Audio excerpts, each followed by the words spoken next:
So what was the like inspiration for the is it called Fuck Comics? Is that what the zine is called, or like I call it for adults only. Okay, yeah. So like what made you think about like doing a zine of that topic, you know, in that nature? I started buying some adult comics. We have a store here in Pittsburgh where I'm from called Ides, and they have like an underground adult comics area. And they had a sale on some of them, and I bought some. And you know, there's some legendary people that have made adult comics, like Gilbert Hernandez with Birdland, and some of the European artists and stuff. And so, like, I would see them, and I would see ads for them, you know, especially like back in the day. And it just, I don't know, like my interest in comics is usually like I'll find something and then be like, wow, there's more to this than I realized. And when I started looking at adult comics, it became like this whole, I don't want to say secret history, but like I became very compelled by the history of them. Yeah, that's pretty much the same for me too. Like when I found out about like Comic Kit and like how there's like a whole floor of like comics that are just like graphic and lewd in that nature, and then that also that there's so many artists that kind of went into that path of like drawing something that could be considered crude or anything like that, but might be your favorite artist, or you know, something like that you might not even know about because it was something they just did on the side or like low key or something like that. Talk about like Tijuana Bibles. That's kind of like one of the earliest renditions of those type of comics. So like, what did you? Because I know you included that into the zine. So what was something that when you were like doing your research and kind of looking at that, is something that you found or saw that was interesting about those type of books? Well, I like bootlegs, and those are all bootlegs. You know, they're all taking like they would be celebrities or cartoon characters at the time, and they'd make these unauthorized. You know, I hesitate to call them porn, but I guess in the 1930s they would have been considered pornography. And it was also they were made by guys who were essentially like you know, like organized mob kind of criminals, because they were connected to all sorts of the comics industry back in the very early days of comics, you know, from distribution to printing. So it was kind of a natural step, I think, for them to be like, oh yeah, we can make these dirty comics and sell those the same way, you know, contraband essentially. And it's just funny now we look at that stuff and they're pretty quaint, but I guess they would have been, you know, cutting edge for pornography that people could afford or maybe get access to. And I actually have no idea where you would find them. Maybe bars or speakeasies or something, I guess. But yeah, and now they're just this legacy, you know, this bit of history that's interesting. And if you're connected to comics now and then, you'll see some. I have a friends, you know, who own comic book stores, so they're buying comic book collections, and they have some of these old Tijuana Bibles, and there've been a lot of reprints of them over the years because they are pretty interesting objects historically. Yeah, they are definitely like connected to like that prohibition era of like bootlegs with like the liquor and all that stuff that was getting outlawed back then. So it kind of does definitely go hand in hand. Like when I was doing my research, is how like they said during that time that was like one of their like favorite pastimes. Just look at those funny cartoony books and stuff like that. You see Mickey Mouse doing something crazy or whatever, you know. And then there was like this history of like there's this one guy apparently Mr. Prolific who like drew over hundreds of those books within like a short time span. They said like he was one of the artists that could easily mimic other styles in like a very finite way, and that was distinguishable from like a Disney artist or anything like that. And that his style, what he was doing in those books, also kind of influenced like the underground scene of like the 60s and 70s, like with Crumb and all those guys that came after that. So I think it is pretty interesting that it is like a history of like comics that people don't really talk about, you know. But it is like a thing that had an effect, a long-lasting effect on the industry as a whole. They're also like mini comics. So, you know, like I have a background of self-publishing and doing shows like SPX and these small press shows. And a lot of that stuff, when I started, people were just making mini comics, like, you know, little tiny black and white photocopied comics that looked a lot like Tijuana Bibles, at least in terms of their format, you know, not necessarily the subject. I mean, it's just like the Bazooka Joe comics that you would get in gum. I mean, I think the guy that did Bazooka Joe was a part of that scene as well. And so it is definitely like akin to like there's different types of comics that have been around. It's not just like the 10 by 6 inch, you know, book. Is all of those different things, like even like the zine culture and stuff like that, all probably like correlate somehow to the Tijuana Bible. Even the fact that it's called a Tijuana Bible is interesting. That is just like they were never made in Tijuana. It's just like a funny thing that people just said and just kind of caught on. So I think that's it is a funny piece of history, you know, comic book lore that nobody really like thinks about too much. It's like if you know type of deal. You know Right? I what's mean, I guess. funny about that is when Fantagraphics starts publishing Eros comics, the first printer that they got to do it was in Mexico. I don't know that they were in Tijuana, but it was a Mexican printer for the first several issues until I think they had issues with that printer and found somebody else. But it's funny to think there's some weird connection between Tijuana Bibles and Fantagraphics Eros comics of the 90s. Yes. Speaking of the Arrows thing, it's interesting how like that essentially those books that they were making for the Arrows stuff saved the company at one point from going under. Can you speak on that and like on what you learned about that whole history? Yeah. So there's a book called We Told You So that's like an oral history of Fantagraphics written by Tom Spurgeon. And there's a whole chapter dedicated to Eros Comics. And Eros did save Fantagraphics. Gary Groth and Kim Thompson, who were the publishers of Fantagraphics at the time, both are on record in that book saying they were losing money monthly. Fantagraphics at that time would have been like the late 80s. And it was a situation that was dire where if it kept up, they might have been out of business in 6 months. Gary Groth talked about he could see like the whole business going under because of this. And somebody proposed the idea of them doing porn comics, adult comics. And it's funny because, again, he and Kim Thompson both are quoted in that book. And they're like, the idea of doing porn comics, they weren't against that per se. And they almost talk about it like they think of those as not as bad as superhero comics, which makes me laugh. But yeah, totally. For 10 years, they even say in that book, basically throughout the 90s, the Eros Comics line is what kept them solvent and able to publish all the comics that we think of as like, Fantagraphics, the greatest publisher in the world, or whatever their tagline is. Mm-hmm. It's because of those Eros comics being able to keep the lights on and keep them in business until they got the Peanuts license in the 2000s. That's interesting because I feel like people wouldn't like you said with the Tijuana Bubbles, if you didn't do your deep dives or really knew your history, you wouldn't even think about that. You don't think about like Love and Rockets or things like that, the Peanut stuff and all the duck stuff they do now. Nobody would really think about that. Those type of media helped save and propel the company to where it's at now and sustained it to where it can do all those other things now. I think that's pretty interesting because in the history of like comics, there's always been like the censorship and stuff like that. People have a weird thing about what sex and stuff and selling sex and things like that. So it is that's pretty interesting now. Is like the thing that people hate the most or like demean the most is like something that helped propel something that people enjoy today. Yeah, 100%. And there's a lot of interesting work in the Eros lines. Like they were one of the early manga importers. A big part of their Eros comics were manga erotica, I think they would call it. But you start digging and it's like they're bringing in pretty interesting manga in the 90s. And, manga still was not what it is today, where it's everywhere and, super popular. In the 90s, it was still pretty new here in the US. So weirdly, Eros even contributed to that. Yeah. I mean, like, why do you feel like whenever you see people talk about like sex in comics or like just sex in the media in general, like why does it make people uncomfortable? Why do you feel like it kind of is like this underlying like creepy crawly feeling that people get when they talk about it, or like they have this negative feeling towards something that's natural to everybody? I think it's probably based on history of this country. Even though it's freedom of religion, it was founded by Christians, and I think that probably continues to have some influence on, I don't know, very pure views or something like that. In terms of sex being a taboo topic generally, I think it probably goes back to, our history as a country. Yeah, for sure. And, I think that it kind of works in comics because to be a fan of comics, you have to be a fan of like art.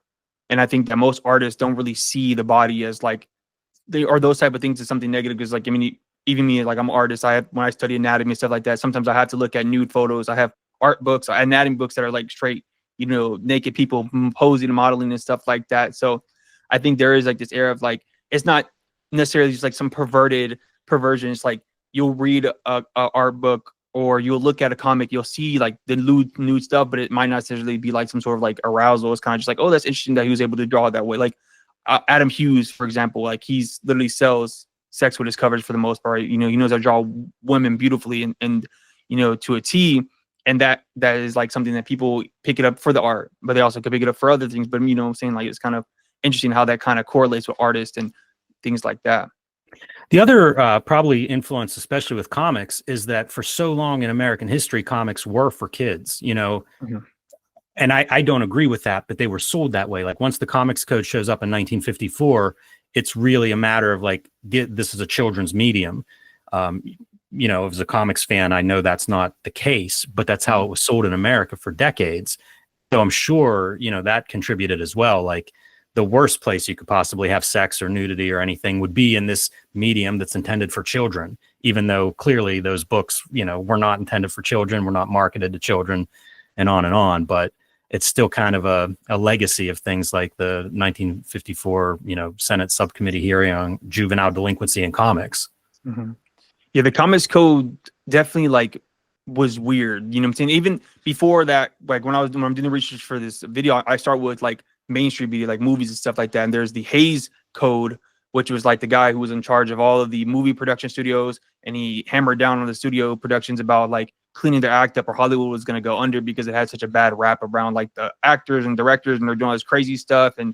Um and there was one part of the video I write about there's a comedian, director, actor who like killed and raped one of his actresses, and he got off, but like he like messed his whole career up. And those like all these big time stories that were happening back in the day that kind of like put a bad perspective on Hollywood. So like the Hays Code kind of came in, and I think that's kind of where like the Comics Code Authority kind of got their inspiration from, like this idea of like, oh, we don't want to corrupt women, we don't want to corrupt the youth, we don't want people thinking certain types of things are okay, da da da, homosexuality, da da da da.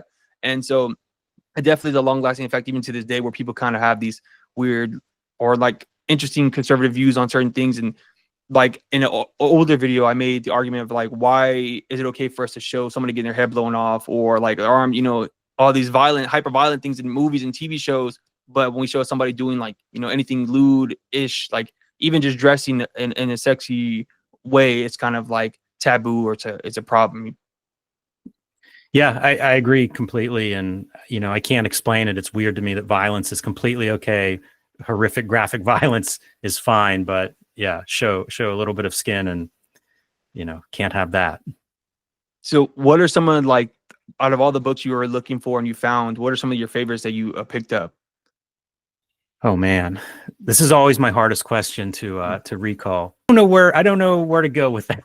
To be Yeah. honest, there's so many interesting books that I have found. You know, there's stuff that we know about, like Gilbert Hernandez doing Birdland. You know, and obviously Half of Love and Rocket's one of the greatest cartoonists I think alive today. So it's interesting to see him doing that. And his comics have sex throughout them. You know, he's talked about that in interviews and things like that. So it's interesting to see him doing a comic like this. And it took me a while to track down I actually found like the collected Birdland.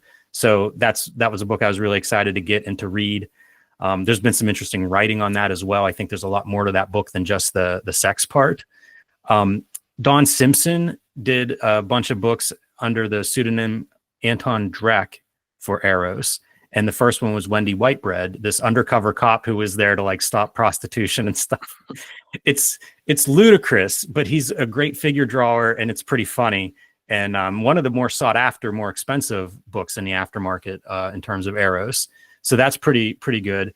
I'm trying to think. There are so many people did books for Eros that a lot of like the black and white explosion cartoonists who I'm fans of would turn up an Eros comic or two. So there's one called Project Sex that's by this, I want to say Norwegian. He's definitely a Scandinavian artist. I think he's from Norway, named Rogne Ness, I think is how you pronounce his name.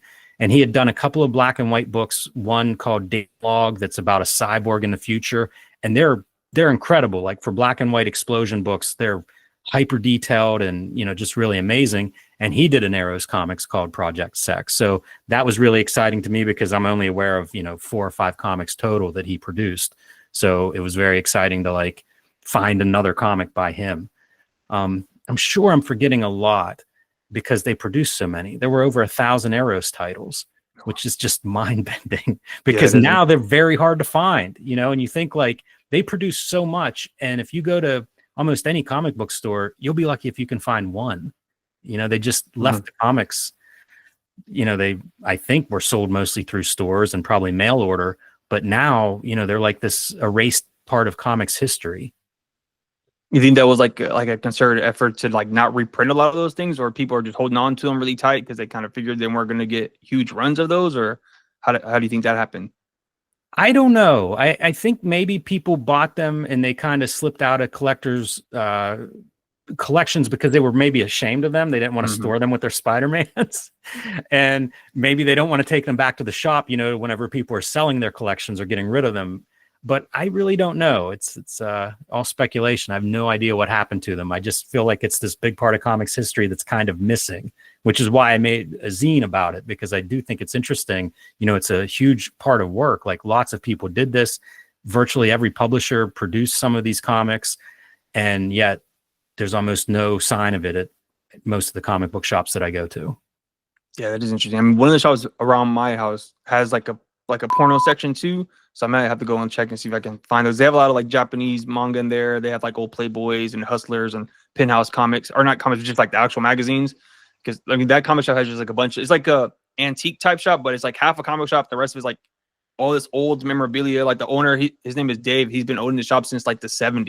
He's like an old gray man. And I remember I went there and I was just looking through all of his stuff. He's like, "Oh, you want to go see the back?" And in the back is just like this big rooftop, like from ground to roof of just comics and stuff. And I'm just like, dude, like I don't know what you're gonna do all this stuff when because he's like 80 something years old. Like, I don't know what you're gonna do when you die. Like, but all of this, like he's gonna pass away to his kid, like pass it on to his kids, or have like this big sale or something. But so yeah, it is pretty interesting, like how that people don't really talk about that. It's kind of like this forgotten history, and I think like that tends to happen with a lot of these, like with like comics, which is kind of like a pseudo subculture outside of like superhero comics. Everything outside superhero comics is kind of like hit or miss or just like unknown. You know what I'm saying? Like there's so many series or cartoonists or artists and things that come and go, and nobody really thinks about it except for like that one person might like, oh, that's comic by this person. Remember that? And they're like, I have no idea that it even came out. So I think that is pretty funny because even like in the research I was doing, like there's so many artists that worked in a lot of these books. Like when I was doing the research for like the Playboy comics, Little Funnies, like what's his name? The author that did The Giving Tree, he wrote stuff in there. The author that did Charlie and the Chocolate Factory wrote articles like in Playboy and stuff like that. So it's interesting how like there's these factions of people that they do all these things but nobody really knows about it or doesn't talk about it because it's either under wraps or it's just kind of like it came in and it went. So that is funny how like the thing that helped Fantagraphics become and maintain itself is just completely gone. Yeah, and I don't know that they care much about them either. Like I talk to those guys sometimes to see like, do you have boxes of these things in the warehouse, or and it's kind of they're interested in comics as art, and I don't think they consider this stuff as comics as art. I think they look at that stuff as it was product. It was a way to kind of keep their numbers in the black and keep them publishing. And I don't know that they care that much about that part of their history. It was really just a way to keep the lights on and keep moving forward. And I don't know, I'm sure there's some that, maybe do deserve a little bit more attention. And hopefully, books like my zine will kind of spark some talk around that kind of stuff. I have one of the pages in there, it focuses on an artist who went by the name Dementia. And that artist, a lot of the artists for Eros would have pen names. And Dementia was actually Tom Sutton, who worked for virtually every comics publisher. I think his career goes back to the late golden age or early silver age. And he worked for everybody in that time period. And near the end of his life, he gave an interview to the Comics Journal and he talked about how Eros treated him the best, which is kind of sad. You think about a whole career with, again, virtually every publisher. And here he is near the end of his life doing porn comics. And somehow that's the publisher that treats him the best. So, it doesn't say much about the history of comics in terms of how talent is treated, but it is interesting to hear these people's stories, the people that did go through Eros or go through one of these other publishers. And in some cases, that might've been where their interests were. There was a publisher in the 80s, Catalan Communications, that would publish in English in America, a lot of like European, Japanese comics. And several of them were adult comics, like Milo Manera's Click was probably a good example of this. And you look at Manera's work and it's like clearly the female body is the subject matter of a lot of what he wants to draw. And so, like there are artists of very high caliber that were producing these adult comics at various times. And I think there were different in America, there's probably more of a stigma against it, but I think in Europe it wasn't viewed that way. I think the human body, male and female, is viewed differently and treated differently than it is here. So you would have these great figure artists that were, instead of maybe doing superhero comics, they're doing something that's more adult. It's still very figurative, but it's a different genre that they're, you know, able to work in, or that is popular there. Yeah, for sure. I mean, even going back to like what I was talking about Comic Kit, how in manga, that's treated like sex and all that stuff is treated as like something normal or easy. There's even like whole genres like boy love that is dedicated to those type of genres. Like, and that's not even, that's like a homosexuality. That's a whole different thing that would be considered here just taboo, but wrong. Like nobody wants to see that. But over there, it's like that's everyday happening. I'm pretty sure everybody just would read that books because it's just art, or it's just like not fast fashion, but like just like something to pick up, read, check it out, put it down. You know, that's how they kind of treat manga in Japan. So I think it's funny how the differences in cultures and where like they all stem from somewhere. You know what I'm saying? So like our media culture stems from these like, you know, these censorships that started off, you know, based off of like, you know, religion or whatever, you know, came from there. And then maybe like in Japan, it was a whole different thing, and how people will view like arrows as just like means to make money and then throw it away. Whereas somebody else will treat their sex comic or whatever as something they hold precious to themselves, and not just a quick buck, but something they put a lot of love of labor, you know, to do and stuff like that. Yeah, totally. And it's, again, part of what makes these comics interesting is seeing them from different countries and totally different backgrounds and cultures, and seeing how that's handled. You know, it's like I said, I think there's a lot of value in these comics. And part of the reason I made a zine about them is because I don't want it to just be an unknown history. Yeah, I mean, even when I was looking through it, it's just interesting to see like this cherry Pop-Tart. I didn't know, like I've seen they've been redoing that comic, and I've been seeing it, but I didn't know it started off as like a sex comic. Larry like, was set up at Heroes. I don't know if you he? knew that or not. Yeah. Yeah, see, I didn't know like that. He's I just still seen active. like, oh wow, that's crazy.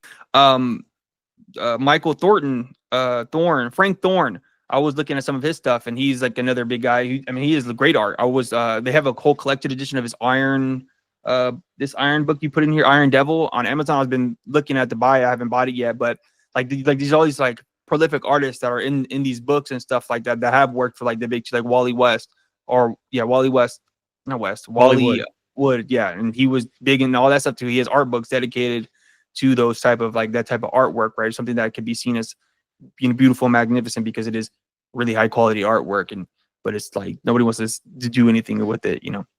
Although, to be fair, some of Wally Wood's like he did porn comics, some of them, you know, and they are filthy. So, you know, it's not all beautiful, even though I think he's a beautiful illustrator. Yeah, it is interesting. I mean, when I was looking through your to the zine, I was just like, man, I not, you know, this is definitely some X-rated stuff. You know, it's definitely like above and beyond what, you know, people would be comfortable by reading and stuff like that, and definitely wouldn't be sold in like stores. But it is just like an interesting part of comics and comics history, and how it is this like hush hush type deal, because you don't want it to be treated how when manga first came to America, or even how manga is treated now, where like in Texas they're trying to ban manga, or like the stigma when you first read manga, it's like, oh, those are the weird, like, you know, schoolgirl outfits comics with like the octopus and stuff like that. So like, I think it is interesting how that kind of happens, you know, where things are pushed up and pushed down depending on the audience that's, you know, held. Yeah, and there's some real legal history around this stuff too. Like the Comic Book Legal Defense Fund becomes active whenever some retailers in Oklahoma are charged with breaking obscenity laws for selling some of these comics. And I tried to, you know, I put a page that's an announcement from Fantagraphics about that whenever they're trying to raise money for the CBLDF to protect these retailers, or, you know, to defend them in court. It is an interesting history, you know, all around, not just within the pages or with the artists, but even the way the country responded in terms of like prosecuting some of these stores that were selling this stuff, and selling it to adults, by the way. You know, this wasn't a situation where a kid or an undercover, like a cop's kid or something, went in and bought these. It was an undercover policeman that bought them, an adult. So it's pretty wild to think about. Yeah, I did. I looked at the Comic Book Legal Defense Fund website a bunch for like their articles and stuff like that. And it's interesting to see, like, there was one guy who brought manga back from Japan, and he got arrested for like transporting pornography and stuff like that. I did a whole video on I'm blanking on his name, but he went to jail. He got arrested for making his own little zines and stuff. Like Diana. Yeah, Mike Diana. I did a whole video on him and the interesting, like how they were treating him like he was like, first they tried to pin him out as like a serial killer, and then they just wanted to, do all this crazy stuff, make a point, of what he was doing was wrong because he printed it at the school, and then like there's a lot of like entrapment because they was like sending the books out to people, and there happened to be cops, but they knew what they were doing. It was just like a whole slew of like crazy case, and he was on probation for like 10, 15 years. He was on probation for like a really, really long time. I think he just got off probation like in 2019 or something like that. But it's crazy how they treat like what, and then like the obscenity laws are very vague. Is this like, there's no like, this just depends on what the time is, what the obscenity can be.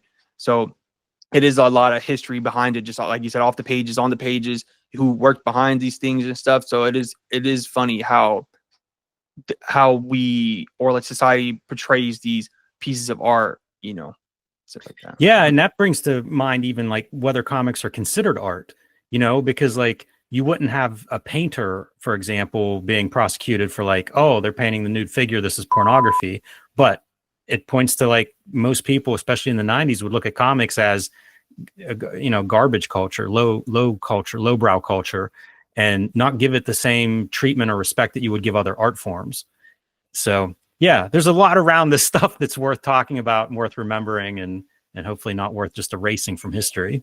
Yeah, for sure. Yeah, comics definitely like just like fluctuate in the zeitgeist depending on how much money somebody makes off of them. Like if somebody like, Jeff Smith, he's making millions, sales off of his Bone series. So he's a genius. It's great. It's perfect. You know what I'm saying? But then like something like what Image, when they first came out and they were doing, like it was considered like low art. Oh, this is just, they're just making a bunch of crap and these superheroes with all these pockets and stuff like that. And then, it kind of ebbs and flows depending on the time, depending on who's behind it and like what the narrative is behind it. Even now, like there's just like the silent war. I don't know how up you are on like Kickstarter and like Kickstarter comics and stuff like that, where there's a lot of like, they call them not safe for work comics on Kickstarter, where people they'll do like a bunch of variants of like nude girls for the comics, or the comic that might be the whole comic in itself, like what it's about. And there's like this underlying war. I've watched a lot of live streamers who talk about how certain creators will get jealous or get upset because those type of comics will make so much money on Kickstarter. They'll make like 10K or plus. And then there's these other guys who are like, oh, I'm making real art, making a real story, and it's not funding as much. And there's like this underlying hatred because like, oh, you're just selling TNA books, you're not making real art and stuff like that, which is obviously subjective. So I just think it is funny how in different pockets of how people use sex, like when it's beneficial for them, and they will hate it when it's not, in that way.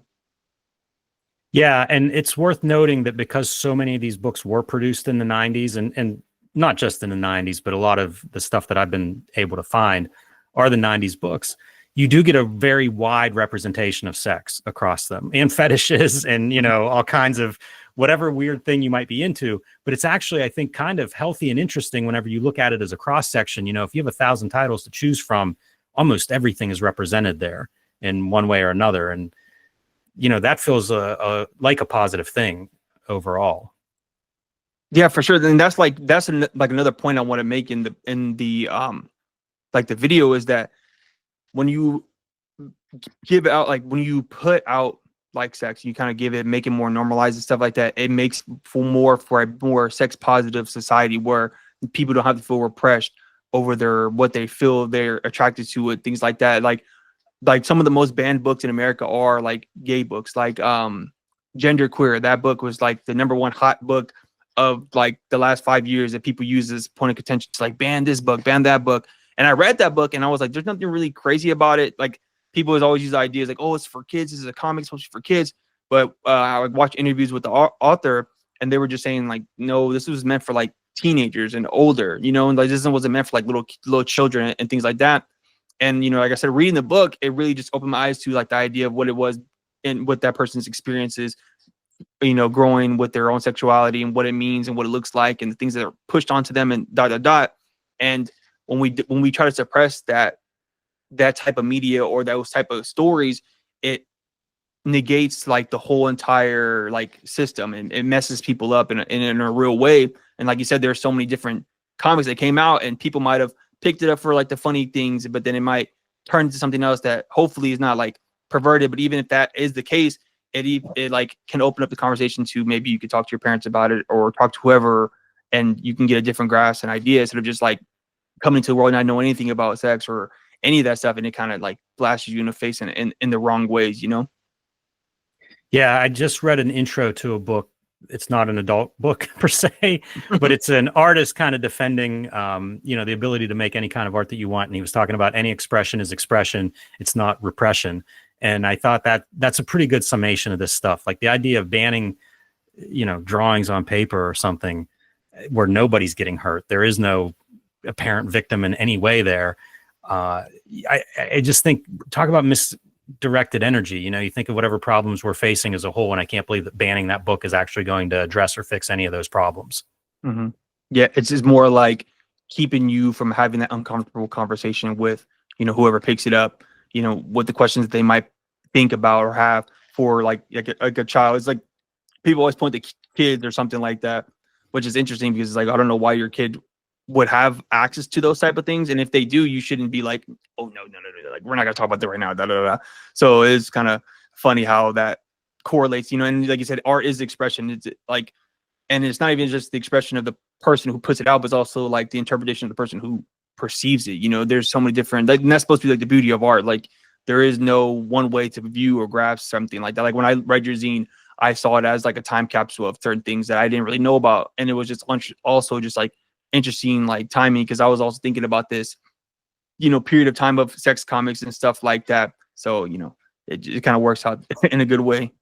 Yeah, it always works that way. I feel like any ideas that I get, I'm not the only person having that idea. It's almost like a zeitgeist, maybe even on a subculture level. But I do think this stuff, if you're interested in something, probably other people are having that interest at the same time. Mm-hmm. So let's talk a little bit more about like the book. So what came into like the design of the book? Were you going like periodical throughout like history to a certain point? Were you stopping? And then, how did you come up with that whole concept outside of just like, okay, I found these Arrow comics and now ... Yeah, so I was accumulating this stuff, and I make zines, in addition to making comics and writing books and whatever else. And it caught my eye, these adult comics, and I started accumulating them wherever I would find them, talking to comic book retailer friends and whatnot. And pretty soon I've got a couple of boxes of them, and now I'm thinking I'm going to do something with them. And what do you do? How do you organize them? They're somewhat chaotic in a box. And so I ended up doing chronological. Like I say, it's kind of a loose history of adult comics. So that's why I start with the Tijuana Bibles, or some of the oldest comics that I can find that fit the adult comics category. And then I just try to progress chronologically based on what I have. And I have a small sample, like there's a lot more history there. This zine could be, cliff notes for writing a book, and probably a 600-page book or something, because there is quite a bit of, erotica and adult comics and comics history. And I'm just scratching the surface. But with that said, I'm really excited by the stuff that did make it in, the stuff that I do have, because it gets into like the 60s. And there's an artist, Eric Stanton, that I give 2-page spread to, who shared studio space and went to school with Steve Ditko. And probably they were working on each other's pages some whenever Spider-Man was being done. And there's compelling visual evidence that Eric Stanton may have contributed to the webbing design of Spider-Man's costume. In his erotic comics, where it would be like a fishnet print or S&M costume. So, I find that stuff really interesting. There was actually a biography of Stanton published within the last decade, I think. It's pretty new. And reading it was very interesting because he was doing this kind of, I guess S&M is the best description of it, these comics, and they were like mail order comics, and he would work with publishers, and he was struggling to make ends meet. And one of the big publishers or distributors went out of business and gave him their mailing list. And basically he turned into the biggest fetish artist on earth. And it was due to this mailing list. And so like, I always think about that stuff too, through the filter of comics as business. And, if you're self-publishing or whatever, like how this business works. And that mailing list was always something that I found really interesting about Eric Stanton, as well as his work, his comics work. It's spectacular. Again, he's a peer of Steve Ditko. So, another cartoonist that I hold in very high regard. And Stanton is stylistically very similar, even though the subject matter is completely different. So there's lots of that stuff too, where it's like some of these guys ended up being giants as cartoonists. And I tried to represent them as much as I could. You mentioned Wally Wood. Wally Wood, we know from EC Comics, when he passed, I think in his eulogy, they described him as the greatest science fiction artist ever. And addition to that, he did porn comics, later on in his career. He did Mad Magazine comics. He did all kinds of comics. He was just a fantastic one of the all-time great cartoonists, but he does have porn comics in his resume. And so I think that's interesting. A lot of people have heard of Wally Wood. They may know his EC work. They may know his Mad Magazine work. Do they know, his adult comics work from later on in his life? So sharing that kind of stuff was really exciting to me. And a lot of it was new for me too. Once I started looking, you see all these revelations. One of the interesting stories, I think, with the porn comics or the adult comics is Hustler had Honey Hooker. The first collection of that features a cover by Paul Galassi. It's like painted comics. Playboy magazine had all kinds of comics and was known as being one of the best, highest paychecks you could get for producing comics. And famously, Harvey Kurtzman, speaking of Mad Magazine, ends up at Playboy with Annie Fanny. Penthouse had their Wicked Wanda, which was a beautiful airbrushed comic that found its way into Kramer's Ergot, number 7 or 8. I can't remember the volume, but these comics were probably some of the best paid cartoonists for page rates, and they were in porn magazines.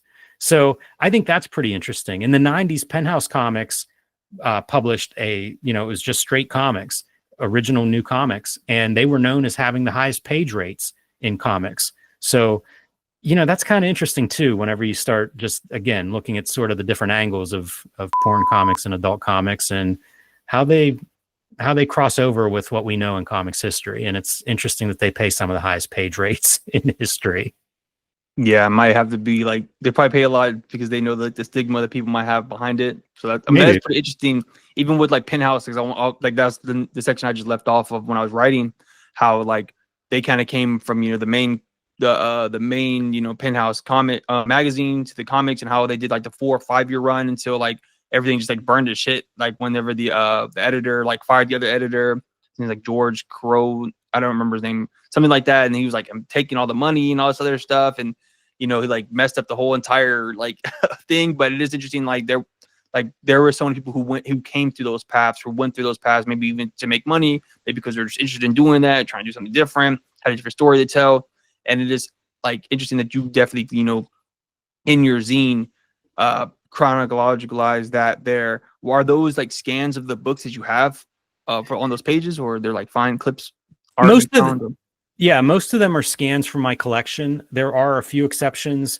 Either friends would give me images if I didn't have the book, but I knew somebody that did. And sometimes they are pulling images off the internet, which is harder for print. It's hard to find good quality images that way. So the majority, probably 95% of them, are from my collection. Well, that's awesome. So what kept you from like writing like, oh, this is this book and this came out this time, like having like the description opposed to you just had literally like covers, artwork, and you had like article clippings here and there that kind of like gave you an idea of what was going on, or like what was the thought process, or maybe like an ad for that comic. So what was the thought process between doing that? Yeah, I've done a few of these zines that'll cover different topics. Like I did one on 1986, which is like the greatest comics year in history, at least while I've been alive.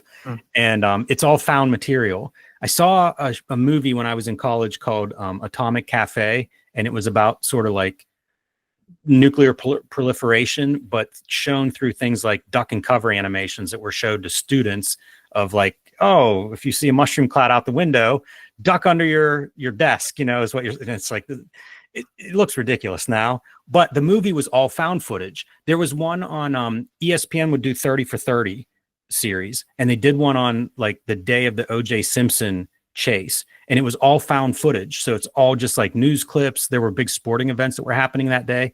And I find that stuff really compelling, where it's like the process of editing something and putting it together is editorializing. However, I'm not putting my words on top of it. It's like, here are samples of these adult comics that I think are compelling. And I would include often like indicia, or if there was like if it was an issue 1, sometimes the publishers would have like the letter to the fans of why they were doing this, what kind of comics they plan to make, that kind of thing. So I tried to include as much of that stuff as I could to give context to when was this done, when was it published, where was it published, and what was the publisher trying to do with this. It's not, my zine is not exactly porn. You know what I mean? It's much more a history of this slice of comics. And so I didn't want to put my words in it. Like I kind of wanted the samples to speak for themselves.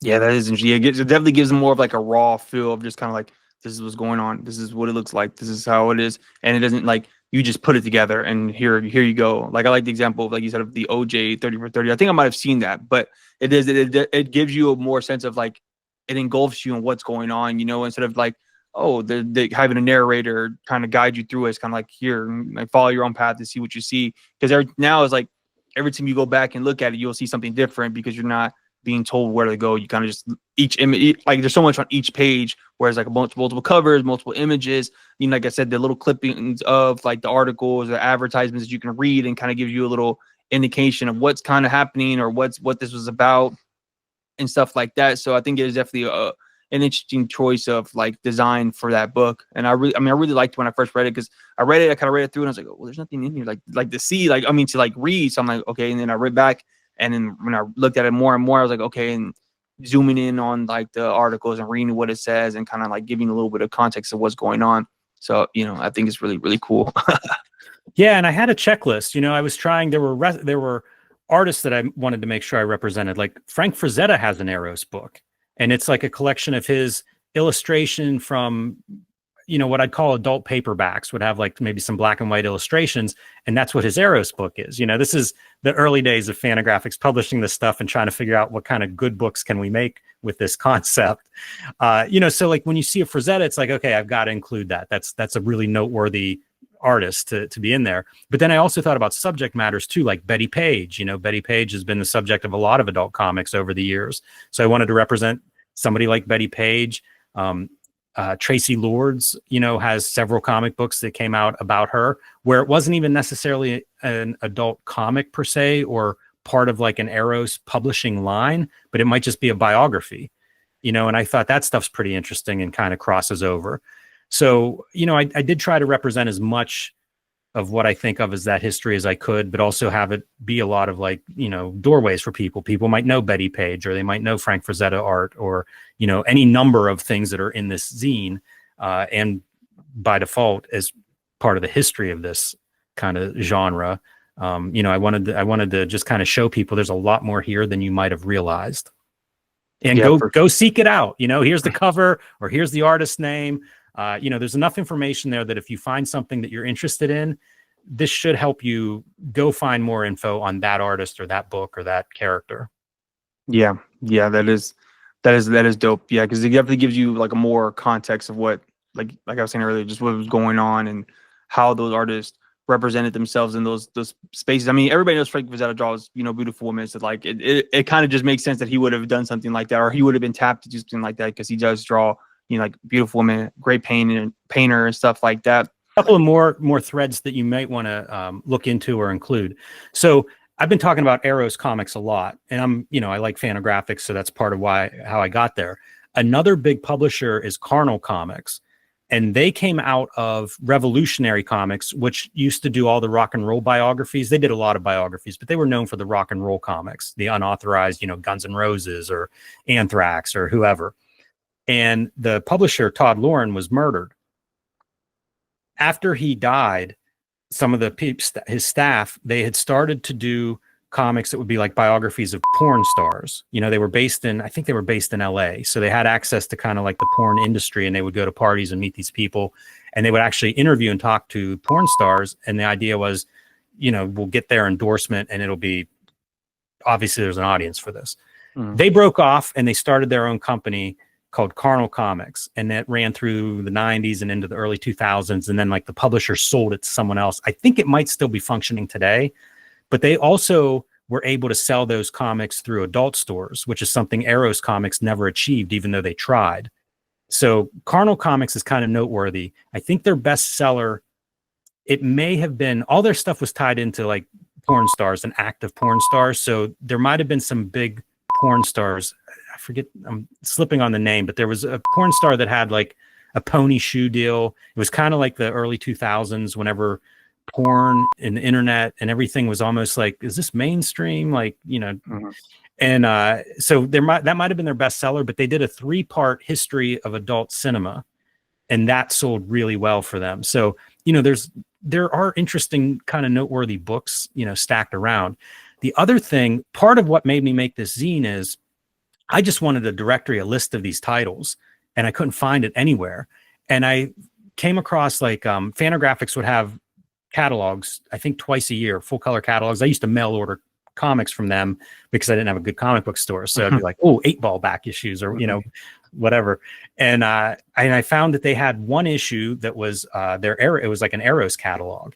And I'm like, oh man, I got to get this for, you know, research. Couldn't find it anywhere. Like couldn't find it on eBay or anything. And what I have learned is that they actually were publishing, I believe, 2 full color Arrows catalogs a year for like a decade. And they're gone. They're almost impossible to find. I finally have tracked one down, and once in a while they'll show up on eBay, usually for like $25 a pop, but they were free catalogs and they're just gone. Like I never see them. And I've been looking for several years and I've come across one in person. So it's weird. Like these had to be printed in tens of thousands, and yet they're just gone. And I mean, comic book collectors are pack rats, you know, like I don't think they would be throwing them out. But also, maybe they did find a different audience that was outside the comics collecting mainstream, people that were just interested in the subject, you know, the fetish of these whatever the subject of each comic was. But it's kind of interesting. Again, it's these artifacts that have somehow slipped out of, like, you know, I don't know, mainstream comics is the right word for it, but I mean, they just don't exist. And I asked collectors who are pretty deep in the comic collecting, and, you know, they don't have them sitting on the shelves or in boxes in the back or whatever. Dang, that is interesting. Yeah, there had to have been some sort of concerted effort to like get rid of that stuff like immediately once they were able to like stop doing it. Like I don't know if they recalled them all back or something like that. Because that is funny, because you can, like, the most obscure rare comic you will be able to find somewhere somehow. Like there's no like you said, comic book collectors keep their stuff, and if they don't, it's going to end up in a comic shop, a pawn shop, a thrift store, something like that. But I guess if it had, I guess, you know, since it had this thing of like pornography or adult, you know, content, it might have just been like shunned, thrown away. You know, maybe it was for people who do collect like porno magazines, so they might have just kept it hidden in, you know, whatever box they had all their other porno in there. So that is funny, man. That is interesting. Damn, that makes me think. Just like, I wonder how that could have happened to something like that. You know, how something that, I mean, like they must have been selling, or, you know, a bunch of books in order to keep them maintained as a company. So how does nobody have one? How does that happen? So that is interesting. Yeah, that's a mystery for you to maybe you'll find an answer by the time you finish this video. Yeah, hopefully. I don't know. There's a lot of things I'm trying to hit on, and I don't want to make the video too long, but it might be a little bit longer. It just depends on, you know, how I did. Because I mean, I did a video about like war and comics and how those things correlated. And that video was just like a whole deep dive of me trying to find out, like, you know, how war kind of came about and how comics kind of grew out of that and used for propaganda. And then I talked about how manga kind of came from the rebels of World War II and, you know, all that stuff. And, you know, so it's definitely one of those type of videos where I'm going to do a lot of deep diving. I might not hit everything, but everything I find interesting, I'm definitely going to try to put in there. I'm going to talk to hopefully tomorrow, Japan Book Hunter. And so he like, I'm trying to get like a deep dive on like the Japanese side of, just because I was listening to an interview with Felipe Smith, and he was hitting on the points about, like we were talking about earlier, of how violence is accepted over here, but in Japan they don't like violence, but sex is accepted over there, but in that over here. So that is something I want to like delve into as well. So yeah. That's awesome. Yeah, if you get into anything else with this subject and you have questions or anything, feel free to reach out to me. If you're looking for something and you think I might have it or whatever, let me know. I'm happy to help. I look forward to the video, man. I'm happy to see that, you know, this is a subject that you're spending some time with, and if I can do anything else, let me know. Hopefully YouTube doesn't nuke it and mess up my, but we'll see what happens. It happened to me one video so far. I did a video about, I don't know if you read Invincible or how much of Invincible you've read, but there's one issue where the main character gets raped by a female character. And I made a video about how, if they're going to put that into the show, and if they do, how they're going to kind of go about it. And the video got demonetized, not because of what was in the video, but because of the thumbnail I had originally. And, you know, YouTube, they usually will send you like a thing they'll demonetize it, but they don't want to tell you why. And so I tried to appeal it twice, and by the time I figured out what the reason it got appealed, or like the reason why it got demonetized, they told me, but it was already too late. I already used up my 2 appeals. So I was like, this is some bullshit, like whatever. And that was like gonna be my I had a 500,000 views on it. I was like tracking. I thought I was gonna hit 1,000,000 views. Like, oh man, it's gonna be one of the ones, and it stopped. But I mean, it is what it is. It just happens. But yeah, I appreciate your time. I appreciate you, for coming on. I'll definitely, plug in all your stuff at the end of the video or in the video at one point. Really appreciate your time and your knowledge. You definitely had me thinking about a lot more stuff I wasn't really thinking about, because right now I was like collecting like the main, like, okay, this happened, this happened, and da da da da da. But now like arrows is like this whole things about. So now I'm like, I want to deep dive more into that. I mean, I think I've heard you guys talk about that on Cartoonist Kayfabe, but I never really thought too much about it. So now I'm something I got to think about a lot more. I did we have one big comic book store here in town that has like an annual sale every year. That's really a good sale. So we would do videos after that sale of like, what did you get? What did you come home with? And the one time I bought a bunch of these Arrows comics, and I was reading them off on an episode, and it's like, some of them are filthy. Like I couldn't even, read the name of it, some of them, and we were laughing about it and stuff. And one of the stores that I'm friends with, a couple of weeks later, I come home and there's a box sitting on my porch. A store had sent me a box of adult comics, because I think they didn't really, it's not the kind of store they run, but they saw that video. And really, I ended up sending him a bunch of my adults only zines, because it's like, that's what kind of got me going down this path. Like it was the jump start of the collector, or of a collection of this stuff. And it really showed me like, wow, there's actually a lot more of this stuff than I realized out there. And that's Strange Adventures in Halifax. It's a great store. So shout out to Strange Adventures. But, a lot of stores, like you've probably seen this, once you start like promoting comics, they're pretty happy to help you. If there's something you're looking for, or questions that you have, or any of that stuff. So love the comic shops, gotta for sure. for them, because that's where a lot of that knowledge is held. Yeah, that is a fact. How was the reception been for the zine? It's been good. Yeah, I actually am on my second printing of it, and wow. I think everybody's, it's a big vein of comics, no pun intended, but that people haven't seen. So, if you're a comics fan, even a passing interest, like it's something that I think people like, because again, there's just not really a book on this subject, and maybe there will be soon. Maybe, you're talking about it, I make a zine about it. Maybe somebody will actually sit down and do a more authoritative, take a more thorough look at this subject. Yeah, save me from having to write a book about it. yeah. I'm sure there's somebody that's brewing up about it. I mean, there are like historical books about like Playboy and Penthouse and stuff like that. And even Penthouse just made, or is kind of making a little slight return. So I'm sure the interest will eventually peak for somebody to do something more like exclusive. Hopefully, my video does well enough to people peak interest and stuff like that into that type of things. But yeah, man, I really appreciate it.